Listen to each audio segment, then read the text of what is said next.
Hello, नमस्कार. MPSC score बूस्टरमध्ये तुमचे स्वागत आहे. कसे आहेत सगळे? अभ्यास कसा चालू आहे? आज आपण बघतो आहे मनरेगाची जागा ज्या नवीन स्कीमनी घेतली आहे, जी रामजी स्कीम. त्याबद्दल येणाऱ्या प्रत्येक परीक्षेसाठी उपयोगाची ही स्कीम आहे. आज आपण बघतो आहे वी-बी-जी रामजी स्कीम जी अंमलात आली आहे. आपण वर्षानुवर्ष जी मनरेगा वाचतो आहे, ती आता कालाआड गेली आहे. आता काय नवीन बदल आहेत आणि हे बदल असे, की जे वर-वर आपण वाचतो, ते आयोग विचारणार नाही. हे तुम्हाला, मला, आपल्याला माहिती आहे. सो अगदी 4 ते 5 वर्तमानपत्रातून डिटेलमधनं मी काही पॉइंट्स घेतले आहेत. त्यावर आपण डिस्कशन करू.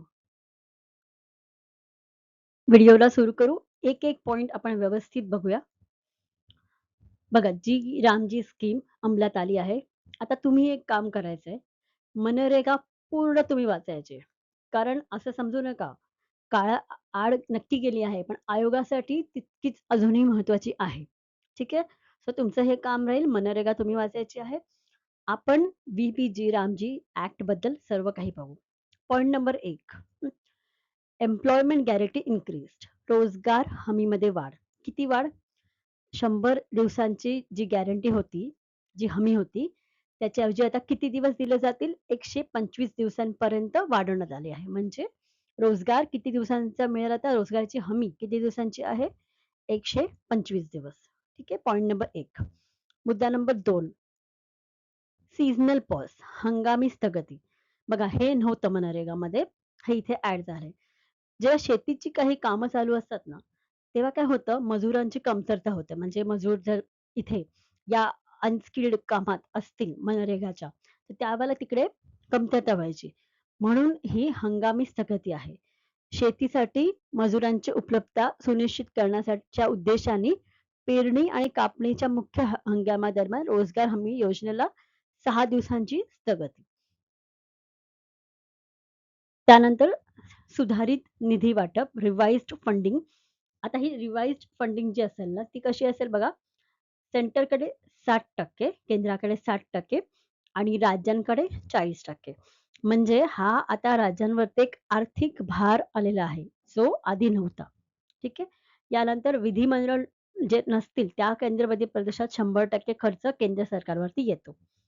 ओके.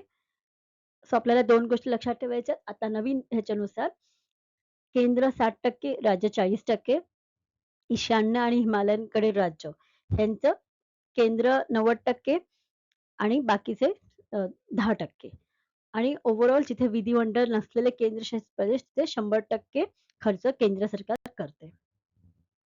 आता बघूया अजून एक महत्त्वाचा बदल. वरिष्ठांकडून कनिष्ठाकडे संसाधनाचे वाटप.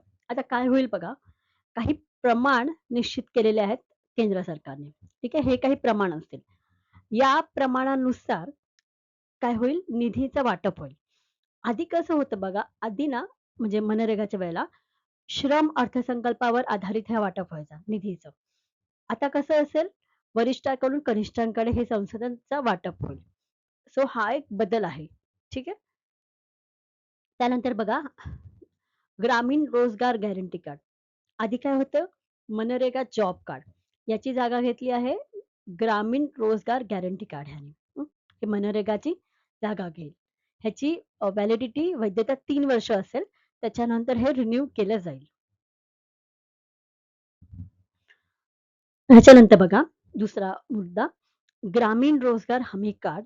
हे ना वेगळ्या रंगाचं जे कार्ड असेल ना, ते कोणाला दिलं जाईल? ह्याच्यावरती तुम्हाला प्रश्न येतील. एकल महिला ज्या सिंगल विडो किंवा डिव्होर्स असतील त्या, दिव्यांग व्यक्ती, 60 वर्षाखालील 60 वर्षावरील व्यक्ती, मुक्त केलेले वेठबिगार मजूर, असुरक्षित आदिवासी गटांचे पी सदस्य आणि तृतीयपंथीय व्यक्ती. यांना काय होईल? वेगळ्या रंगाचे कार्ड दिले जाईल. त्यानंतर बघा, राज्यांना प्रमाणभूत वाटप. आता बघा हे काय आहे नक्की? केंद्राकडनं जे वार्षिक वाटप व्हायचं ना, त्याचे काही प्रमाण असतील आणि हे लक्षात ठेवा, objective parameters for नॉर्मेटिव्ह allocation rules. या रूल्स अन्वये हे वाटप केलेले जाईल. ठीक आहे. ह्याच्यात काही निकष असतील. त्या निकषावरती हे वाटप केले जाईल. त्यानंतर किमान वेतनात वाढ केली आहे. आता हे किती असेल? ₹300 असेल. पुढचा मुद्दा, हे आपण ऑलरेडी बघितलंय, की ही योजना स्थगित केली जाऊ शकते.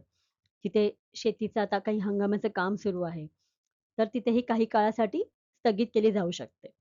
त्याच्यानंतर बघा, आधी काय होतं, मागणी आधारित म्हणजे बघा, एखाद्या गावात मागणी आहे कामाची, तिथे मनरेगा इम्प्लिमेंट केली जायची, तिथे राबवली जायची. आता असं नसेल, आता पुरवठा आधारित म्हणजे आपण डिमांड ड्रिव्हन कडून आता कुठे गेलोय? सप्लाय ड्रिव्हन कडे. आता सप्लाय म्हणजे इथे आहेत कामगार म्हणा, ठीक आहे? इथे ही योजना राबवली जाईल. म्हणजे आपण कसे गेलो आहोत? मागणी आधारित पासून पुरवठा आधारित. पुढचा मुद्दा बघा आणि परत एक नवीन बदल. बघा, मनरेगामध्ये ना जी नोंदणी असायची म्हणजे ज्यांना काम हवंय त्यांना नोंद करावी लागायची, रजिस्ट्रेशन करावं लागायचं. यावर काही बंधन नव्हतं.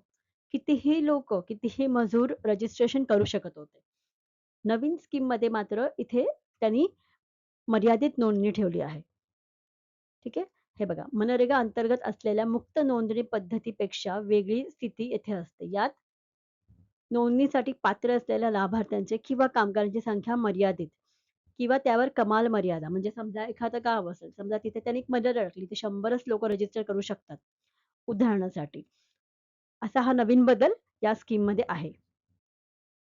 हे आतापर्यंत आपण पाहिलं त्याचं एक डिफरन्स इथे मी एका पिक्चरमध्ये दिलं आहे.